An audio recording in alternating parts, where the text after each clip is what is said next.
শিখাছ কিচেনলৈ সকলোকে স্বাগতম আৰু অভিনন্দন। আজি মই বনাবলৈ লৈছোঁ নিমকি। তাৰ বাবে মই লৈছোঁ ময়দা, মই ডালডা লৈছোঁ, ডালডা ঘি আৰু কালজিৰা আৰু প্ৰয়োজন অনুসৰি নিমখ আৰু গৰম পানী। ময়দাত মই দিছোঁ কালজিৰা,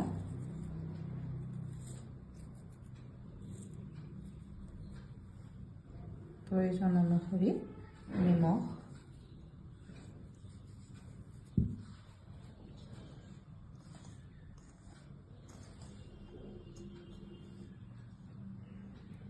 আৰু গলাই লোৱা ডালডা দি এতিয়া মই ভালদৰে সানি লওঁ।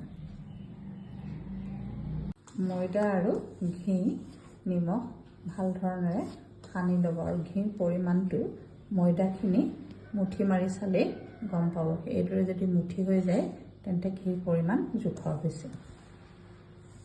এতিয়া এইদৰে সানি লোৱাৰ পিছত গৰম পানী দি ময়দাখিনি সানি ল'ম।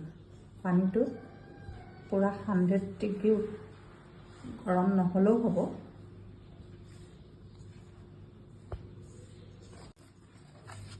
ময়দাখিনি মৰা হৈ গৈছে আৰু মাৰি থাকোঁতে পানীটো অলপ অলপকৈ দিব, বহুত বেছি পানী হ'ব নালাগে, এইদৰে হ'লেই হ'ব।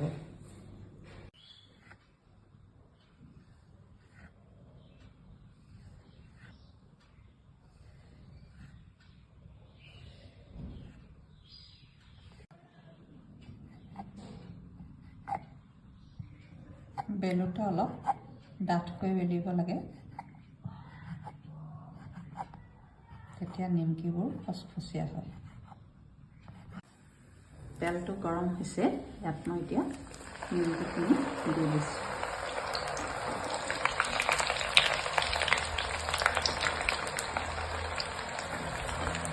তেলটো বেছি গৰম হৈ গ'লে অকণমান গেছটো কমাই দিব, মিডিয়াম চাইজলৈ লৈ যাব। নিমকিখিনি বাদামী কালাৰ হোৱাকৈ এইদৰে ভাজিব।